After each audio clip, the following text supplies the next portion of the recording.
आज हमारा कक्षा 12वीं व्यवसाय अध्ययन अध्याय 6 नियुक्तियां चल रहा था, नियुक्तिकरण, जिसका आज क्लास दूसरा है। क्लास फर्स्ट में मैंने नियुक्ति के बारे में बताया था, नियुक्तिकरण होता क्या है, नियुक्तिकरण की विशेषता और नियुक्ति और चयन क्या होता है और नियुक्तिकरण के महत्व के बारे में बताया था।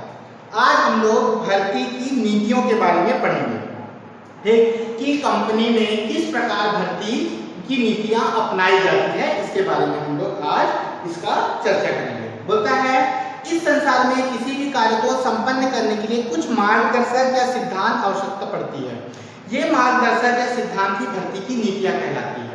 ठीक है, जैसे हम लोग कोई काम करते हैं तो काम करने का तरीका होता है, उसी तरह किसी व्यवसाय में आप किसी व्यक्ति को नियुक्त करते हो, चुनते हो, अपने व्यवसाय में रखते हो काम करने के लिए, तो किस नीति के माध्यम में, किस नीति के द्वारा आप उसको चुनते हो।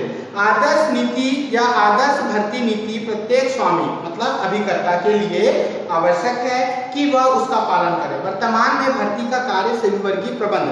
सभी वर्गीय प्रबंध मतलब होता है सभी वर्ग के कर्मचारियों के लिए हर प्रकार का विभाग बनाया गया है और वह विभाग उस कर्मचारियों के लिए अपने अपने मत से काम करता है। जैसे सेवी वर्गीय विभाग होगा तो उसमें भर्ती विभाग होगा, वह भर्ती विभाग केवल कर्मचारी को चुनने का करेगा। लेखा विभाग होगा तो अपने प्रपत्रों को, अपने कंपनी के लेखा पुस्तकों को किस प्रकार रखना है इसके बारे में होगा।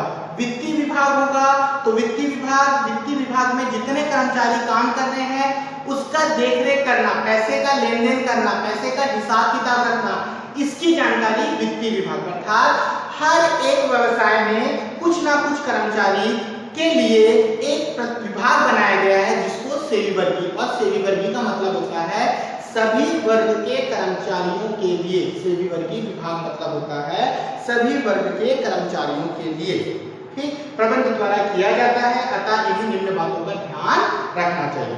पहला होता है भर्ती कार्य शीर्ष प्रबंध से, मतलब भर्ती का कार्य किसके माध्यम से होता है, प्रबंध के माध्यम से। जैसे भर्ती से संबंधित समस्त कार्य हमेशा उच्च या शीर्ष प्रबंध से होने चाहिए ताकि भर्ती में किसी प्रकार का पक्षपात या विरोधाभासी कार्य ना हो सके। सही बात है, अगर उच्च प्रबंधकारी या उच्च स्तर में अगर भर्ती का काम होगा तो पक्षपात वाला कोई भी समस्या नहीं आएगी, क्योंकि आज देखना हर एक व्यवसाय जगत में पक्षपात होगा। पक्षपात मतलब चाचा भतीजावाद जिसको बोला जाता है।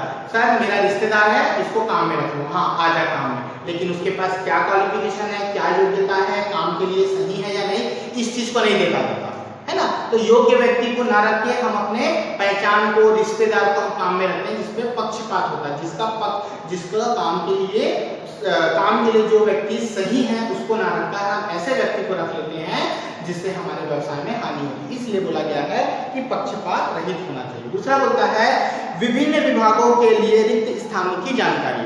रिक्त स्थानों की जानकारी मतलब किस विभाग में कौन व्यक्ति या किस पद खाली है, इसकी जानकारी रखनी चाहिए, क्योंकि आपको पता होगा कि कौन सा पद खाली है या कौन सा पद खाली हो रहा है। अगर ये आपको पता होगा तो आप उसके लिए क्या कर सकते हो, भर्ती कर सकते हो। बोलता है शीर्ष विभाग को विभिन्न विभागों से विभिन्न पदों का रिक्त स्थान की जानकारी हेतु समय समय पर बुलाना चाहिए ताकि किसी भी अनुरूप भर्ती कार्य किया जा सके। ठीक, तीसरा बोलता है आवश्यकता के अनुरूप भर्ती। आवश्यकता के अनुरूप अर्थात किसी भी व्यवसाय में, किसी भी क्षेत्र में या किसी भी उपक्रम में अगर आवश्यकता है तो आवश्यकता के अनुरूप कर्मचारियों का आवेदन मंगा के रखना चाहिए। एक उदाहरण दे रहा हूँ, जैसे किसी व्यवसाय में पता है कि कुछ समय के बाद एक कर्मचारी का पद खाली हो जाएगा, है ना, एक कर्मचारी जिसका पद खाली हो जाएगा या अवकाश ले लेगा, रिटायर हो जाएगा, वह व्यक्ति व्यवसाय को छोड़कर चला जाएगा। तो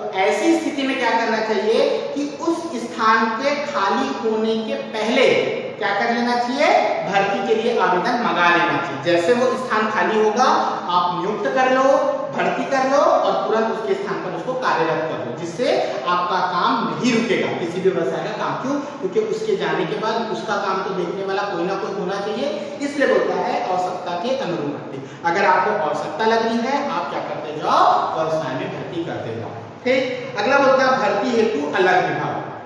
भर्ती हेतु अलग विभाग अर्थात किसी भी व्यवसाय में अगर आप कर्मचारियों को नियुक्त करते हो अपने व्यवसाय में काम दिलाते हो, भर्ती करते हो, तो आपको उसके लिए एक अलग से विभाग बनाना चाहिए। ऐसा नहीं कि प्रबंध है जो व्यवसाय के हर कामों को देखता है तो भर्ती के लिए भी क्या करे, काम करे, ऐसा नहीं। भर्ती के लिए अलग एक विभाग बना दो, केवल वह भर्ती व कर्मचारियों की नियुक्ति के लिए काम करेगा, तो इससे क्या होगा, व्यवसाय में समस्याओं को कम किया जा सकता है। अगला होता है नए पदों की स्वीकृति। कार्य बढ़ जाने से अतिरिक्त पदों की आवश्यकता हो तो अतिरिक्त पद का निर्माण स्वीकृति नियोक्ता से ही लेनी चाहिए, क्योंकि अतिरिक्त पद का निर्माण आर्थिक बोझ बढ़ जाता है। अगला होता है भर्ती कार्य योग्य अधिकारी का।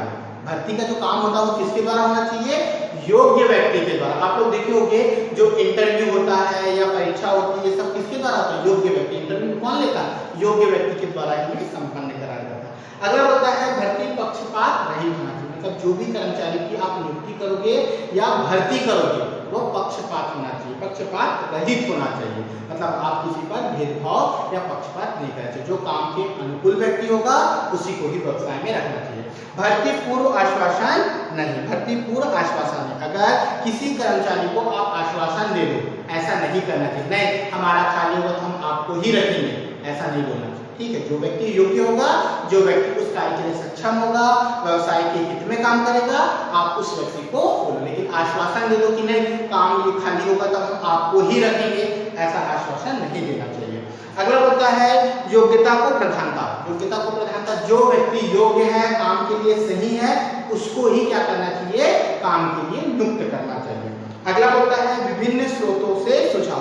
आपको किसी कर्मचारी को चुनना है तो चुनने के लिए आपको सभी लोगों से सुझाव लेना चाहिए, आपको सभी से क्या लेना चाहिए, राय मशवरा करना चाहिए। ठीक। अगला होता है विभिन्न प्रशिक्षण परीक्षण। विभिन्न परीक्षण मतलब आपको कर्मचारियों के लिए परीक्षण की आवश्यकता, जैसे स्वास्थ्य का परीक्षण, बौद्धिक हो गया है ना, कार्य प्रशिक्षण देखना। जैसे किसी भी नौकरी के लिए जाते हैं, जैसे उदाहरण के रूप में बोला, जैसे हम पुलिस की भर्ती में जाते हैं, तो पुलिस की भर्ती के लिए जब हम लोग आवेदन करते हैं तो सबसे पहले लिखित परीक्षा होता है ना, कि आपका दिमाग किस तरीके से लिखित में काम करता है। जब लिखित परीक्षा में पास हो जाते हैं तो शारीरिक परीक्षा मतलब फिजिकल होता है, जिसमें आपको रनिंग कराया जाता है, ऊंची कूद, लंबी कूद, 400 मीटर, 600 मीटर, 1000 मीटर, है ना, बोरा लेके दौड़ा जाता है, मतलब शारीरिक परीक्षण किया जाता है कि शरीर से आप स्वस्थ हैं या नहीं। उसके बाद आपका मेडिकल चेकअप होता है कि हाँ आपको कोई बीमारी है कि नहीं है। मेडिकल चेकअप होने के बाद आपका सत्यापन होता है।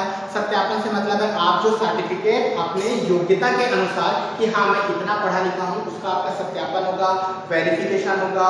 उसके बाद आपको नियुक्त किया जाएगा, उसके बाद आपका ट्रेनिंग होगा, तो है ना परीक्षण होगा कि आप जो काम के लिए नियुक्त हो क्या उस काम को आप कर सकते हो। तो मतलब सोचो आपको एक जॉब के लिए, एक सरकारी या पुलिस की नौकरी के लिए आपको कितनी सारी प्रक्रिया, कितनी सारे प्रोसेस से होके गुजरना।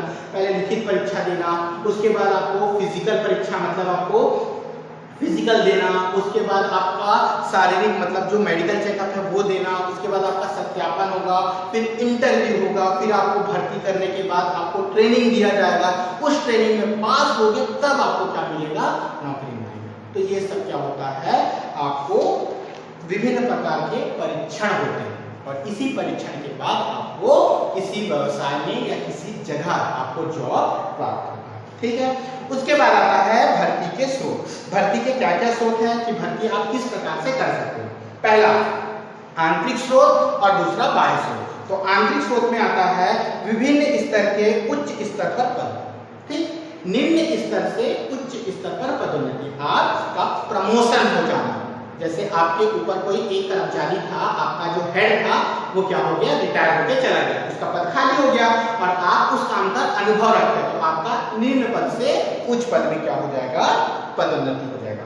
दूसरा होता है अतिरिक्त कर्मचारियों का समायोजन। ठीक है, जैसे कहीं पर दूसरे कर्मचारी काम करते हैं, आपके यहाँ पर कोई काम खाली हो गया है तो आप उस वहां से अपने विभाग में या अपने व्यवसाय में उस कर्मचारी को क्या कर सकते हो, भर सकते हो, समायोजित कर सकते हो। अगला होता है स्थानांतरण, आपका ट्रांसफर हो जाए, जहां पर जगह खाली है आपको क्या कर देते हैं, स्थानांतरण कर देते हैं। अगला होता है बाह्य स्रोत। अब बाह्य स्रोत में आता है सबसे पहला पूर्व कर्मचारियों की पुनर्नियुक्ति। पूर्व कर्मचारी जैसे आप रिटायर हो जाते हैं, लेकिन बहुत कर्मचारी ऐसे होते हैं जो रिटायरमेंट के बाद भी क्या करते हैं, काम करते हैं। जैसे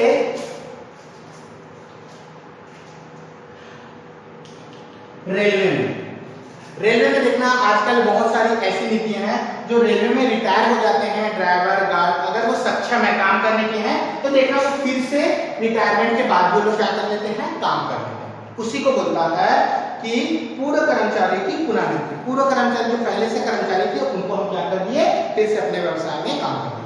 अगला होता है वर्तमान कर्मचारियों के मित्र व रिश्तेदार। अगर कोई वर्तमान में कर्मचारी आपके व्यवसाय में काम करता है और उन पर उसके घर या रिश्तेदारों में कोई अगर ऐसा व्यक्ति है जो उस काम के लिए सक्षम है, उस काम को करने योग्य है, तो आप उनसे रास्ता मतलब आप उनसे बातचीत करके उनके रिश्तेदारों को या उनके मित्र को क्या कर सकते हो, अपने व्यवसाय में काम दे सकते हो। अगला होता है कार्यालय में सीधी भर्ती। कार्यालय में सीधी भर्ती जैसे आप रोजगार ऑफिस, रोजगार कार्यालय में हम लोग जाकर अपना रजिस्ट्रेशन कराते हैं। आप लोग देखना 10वीं 12वीं के बाद अपने रोजगार कार्यालय में जाके आप रजिस्ट्रेशन कराओगे तो वहां पर कोई भी जॉब के लिए आएगा तो आपको वहां से एक आवेदन पत्र आएगा, आवेदन में आएगा और आपको वहां से नौकरी प्राप्त होने की संभावना रहती है। ठीक है, उसके बाद आता है रोजगार कार्यालय में भर्ती, विज्ञापन द्वारा भर्ती, श्रम संघ द्वारा भर्ती। ये सब आप लोग देखे होंगे। विज्ञापन जैसे आप लोग के पेपरों में ऐड आता है नौकरी के लिए तो विज्ञापन द्वारा भर्ती है ना, तो ये सब का बायस मतलब कर्मचारी बाहर से कहां से जानकारी प्राप्त करके हम लोग क्या कर सकते हैं, व्यवसाय में भर्ती हो सकते हैं। उसके बाद आता है भर्ती के पद्धति। व्यवसाय में किस प्रकार भर्ती किया जाता है उसकी पद्धति बताया। तो मैं इसको पूरा ना पढ़ के मैं एक बार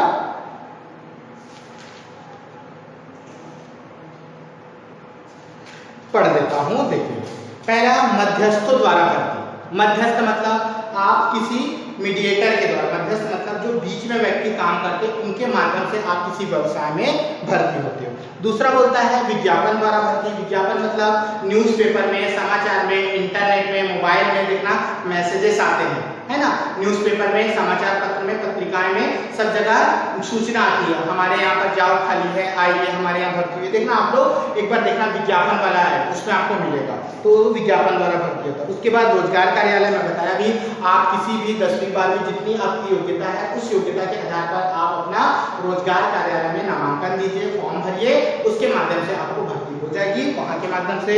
उसके बाद आता है प्रत्यक्ष भर्ती। आप सीधा जाइए और प्रत्यक्ष भर्ती जैसे आपका उदाहरण, जगह जगह पर कैंपस लगा होता है सरकारी का, पुलिस में भर्ती, प्रत्यक्ष भर्ती जिसको बोलते हैं। देखना आप लोगों का क्या होता है, जगह जगह कैंपस लगा होता है, यहाँ पर फिजिकल होगा, आप वहां जाइए, फिजिकल में भाग लीजिए, आप अपना फिजिकल का 101% दीजिए, 100% दीजिए, है ना। वहां पर आप वहां की परीक्षा को पास करिए और आपका सीधा भर्ती हो जाएगा। इसको बोलते हैं प्रत्यक्ष भर्ती। बीच में कोई भी काम करने वाला नहीं होगा, आप जाइए, आपकी वहां योग्यता के अनुसार आपको काम मिल जाएगा। उसके बाद है श्रम संघ द्वारा भर्ती। श्रम संघ मतलब जैसे होता है आप जैसे कॉलेज पढ़ रहे हैं, है ना, या कहीं पर पढ़ाई कर रहे हैं, तो वहां पर देखना संघ के माध्यम से या किसी फैकल्टी के माध्यम से, वहां के मैनेजमेंट के माध्यम से कैंपस आता है और बच्चों को क्या करता है, जॉब इंटरव्यू देता है। जैसे ये ज्यादातर इंटरव्यू आपका इंजीनियरिंग कॉलेज में होता है, इंजीनियरिंग जो पढ़ते हैं ना, वहां पर देखना कैंपस आता है। आपके जो बड़े भाई बहन होंगे उनसे पूछना, इंजीनियर जो पढ़ रहे होंगे, पॉलिटेक्निक जो कर रहे होंगे, ITI कर रहे होंगे, वहां पर पूछना। आप लोग जब पढ़ते रहते हैं तो वहां पर कैंपस आता है, कैंपस सिलेक्शन होता है, तो वहां पर जो भर्ती होती है उसको बोला जाता है श्रम संघ द्वारा। ठीक, उसके बाद आता है कर्मचारियों का चयन। अब कर्मचारियों को चुनना है, कर्मचारियों को किस प्रकार चयन करना है इसके बारे में आता है। अर्थ एवं परिभाषा। चयन शब्द काफी विस्तृत है क्योंकि चयन या चयन प्रक्रिया भर्ती के बाद प्रारंभ होती है। अब भर्ती कर लिए, चयन के बाद केवल भर्ती या नियुक्ति सम्मिलित नहीं किया जाता, अपितु चयन में पदोन्नति, स्थानांतरण, पदोन्नति, सेवा से निलंबित, सेवा मुक्ति, प्रशिक्षण, विकास सभी शामिल किए जाते हैं। चयन करने हेतु भर्ती के स्रोत निश्चित करने के बाद उनकी लिखित परीक्षा, साक्षात्कार, परीक्षण, परिचय आदि सब क्रियाएं की जाती है। चयन शब्द को इस प्रकार परिभाषित किया है, चयन वह प्रक्रिया है जिसमें रोजगार के प्रार्थियों को दो भागों में बांट दिया गया, वे जिन्हें रोजगार दिया जाना तथा वे जो रोजगार नहीं दिया जाना। जैसे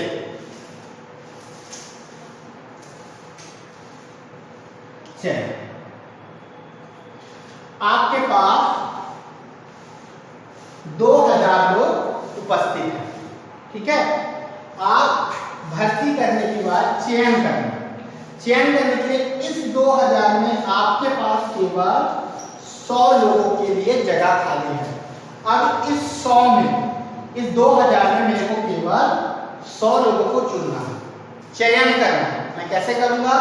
तो सबसे पहले मैं क्या करूंगा, लिखित परीक्षा। इस लिखित परीक्षा में बहुत सारे विद्यार्थी फेल हो जाएंगे, कुछ विद्यार्थी आएंगे, उसके बाद फिर भी ज्यादा हो जाएगा तो मैं क्या लूंगा, लिखित परीक्षा के बाद स्वास्थ्य परीक्षा, है ना। तो इस प्रकार धीरे धीरे एक एक परीक्षा करके हम लोग क्या करते हैं, छांटते हैं, स्टूडेंट को चयन करते हैं, और चयन करने के बाद जो विद्यार्थी योग्य होंगे, सक्षम होंगे, उनको ये हम लोग क्या करते हैं, अपने व्यवसाय में रखते हैं। इस प्रकार चयन होता है। ठीक, तो ये तो था चयन। ठीक, इसके बाद आता है आपका चयन करते समय किन बातों को ध्यान रखना चाहिए। पहला, चयन के पूर्व निर्धारित पदों के लिए रिक्त पदों का आकलन करना चाहिए, है ना। उसके बाद अगला बोलता है दूसरा पॉइंट, उन पदों पर किस व्यक्ति के योग्य कर्मचारी की आवश्यकता होगी उसका पूर्व निर्धारण करना चाहिए। कर्मचारियों के चयन के लिए किसी विशिष्ट जाति, धर्म, लिंग को महत्व नहीं देना चाहिए, क्योंकि जो व्यक्ति योग्य है केवल उसी को रखना चाहिए। उसी प्रकार से 5-6 पॉइंट है, इसको आप लोग देख लेंगे। नेक्स्ट क्लास में मैं चयन की प्रक्रिया या विधि, चयन किस प्रकार किया जाता है उसके बारे में मैं बताऊंगा। ठीक है, तो आज तो था हमारा क्लास दूसरा, जिसमें नियुक्ति के बारे में बताया। नेक्स्ट थर्ड क्लास में मैं चयन प्रक्रिया की विधि से हम लोग आगे चर्चा करेंगे। क्लियर है? कितना खुला रहा है।